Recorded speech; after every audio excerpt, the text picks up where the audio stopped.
Chapter 27, Auditorium at Chokecherry U. Billy Geronimo took the stage as Casey and Piper shuffled into the auditorium. Another near-capacity crowd forced them to sit in the same spots in the back row. On their way to the lecture, they had kept the conversation light as they scampered across campus. Part of Casey wanted to blow off the lecture and go straight to dessert, but he was still curious about Geronimo's call and emails. Thank you for that warm welcome. Geronimo adjusted the microphone stand on the podium. Another packed house. I'm feeling the love, ladybugs. The crowd let out a cheer. A few chairs squeaked as the audience settled in for the presentation. I'd like to thank those of you who've sent me your resumes this week. I apologize if I haven't responded yet, but please know we are reviewing them and plan to contact applicants over the next week for interviews. Also, hope to meet some of you in person tonight after the lecture. Piper tapped the side of Casey's leg and whispered, we should talk to him after. I don't know. Casey leaned toward her and could smell cucumber melon. It brought him back to the first lecture. He still felt hyper aware of his body around her and tried to match her relaxed demeanor. Want a piece of juicy fruit? He whispered. Do I need it? Piper whispered back. Casey was glad the dim lights hid his flushed face. No,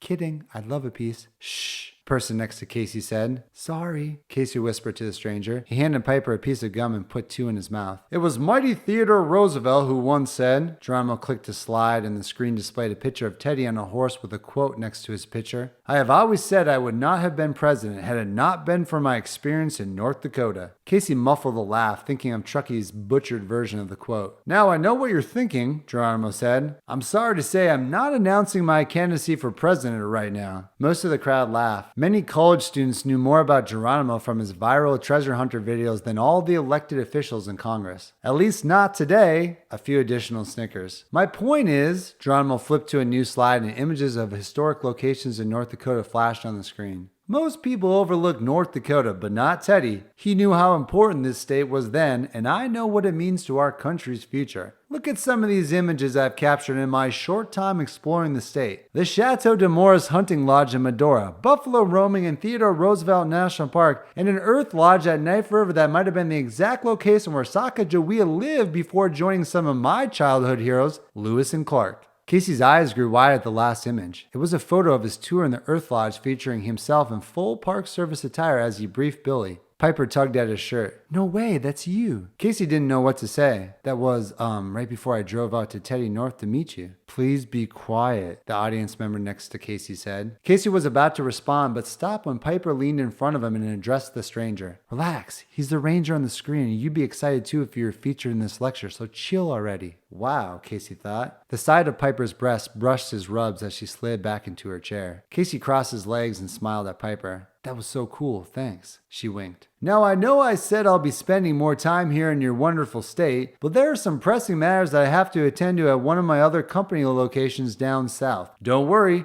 I have capable employees who will interview folks for positions here this summer. I'll also try to return when I can, but the life of a treasure hunter can be unpredictable. Geronimo rehashed some of his talking points about natural resources and closed with some anecdotes about his time in North Dakota. I was standing in front of this giant red statue of a Norwegian horse and my tour guide asked, why not mine? And I said, I don't know. And she said, freezing is the reason. The whole auditorium laughed and stood in applause as he closed. Thank you, Chokecherry. You're the best. Casey and Piper stood and applauded. Let's try to hurry down quick so we don't have to wait in line. Piper tugged at his sleeve. Okay. Casey followed her down the auditorium side stairs until they were on the floor level next to the stage. Chairs creaked as they returned to their upright positions. A few ambitious fans beat them to the stage. The fans were holding Geronimo's hardcover biography against their chests like they were caressing newborn babies on their bosoms. Geronimo pulled a Sharpie out of his pocket and signed the books. He thanked his fans and turned his attention to Casey and Piper. Hello, Mr. Geronimo. Ranger Clay, thanks for coming. Geronimo averted his eyes and didn't offer to shake his hand. That's weird, Casey thought. I'd like to introduce you to Piper Banks. It's wonderful to meet you, Miss Banks. Geronimo gazed at Piper and shook her hand with both of his, lingering too long in Casey's opinion. Thanks, Mr. Geronimo, Piper said. Please call me Billy. That was neat of you to use the picture of Casey giving you the tour at Knife River. Just one of my highlights. I heard you tried calling me at work earlier, Casey said. I also got an email from Mariah, so what's up? Geronimo cleared his throat and looked back at Piper.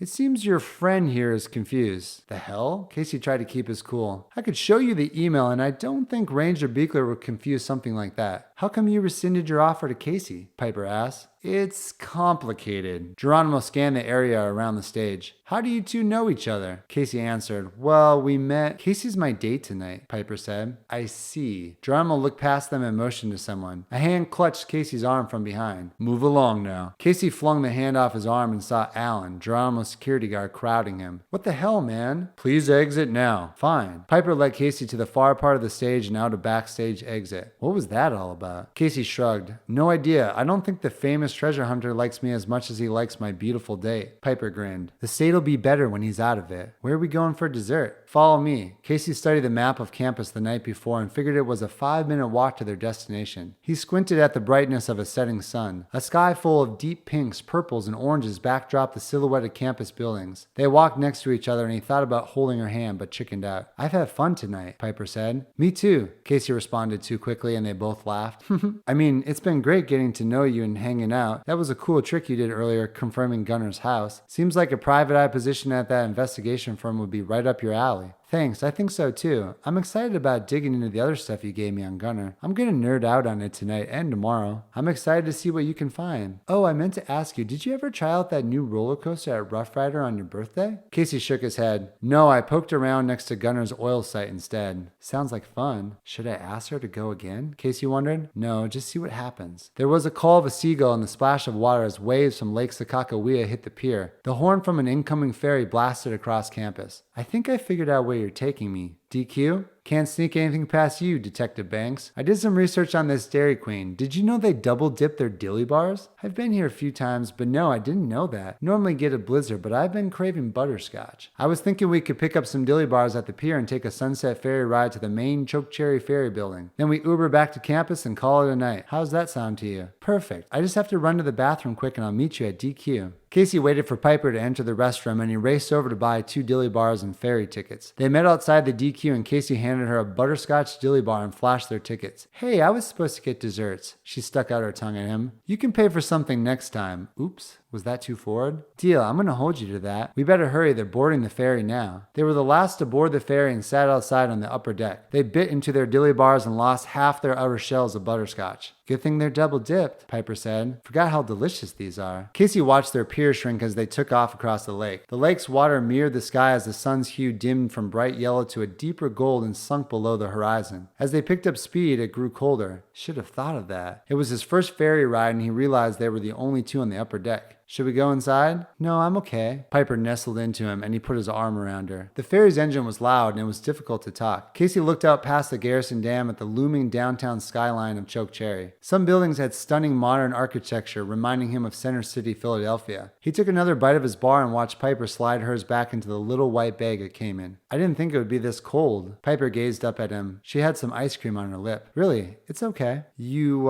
Casey's heart raced. You have some ice cream on your lip. I do? Piper leaned toward him. Where? Casey brought his head to meet hers. Just on your lower lip. You mind? Casey closed his eyes and brushed his lips against her, a glancing touch that sent blood running through his body. I think I got most of it. Piper backed away for a moment. I think you missed a little. They kissed again, a little deeper. Her lips felt like warm pillows on a winter night. Their lips were slow to depart, and he opened his eyes a moment before her. She looks like a Greek goddess, he thought. All she needs is a leafy reef. She bit her lower lip. That felt good. For me, too. Is it too early to ask for a second date?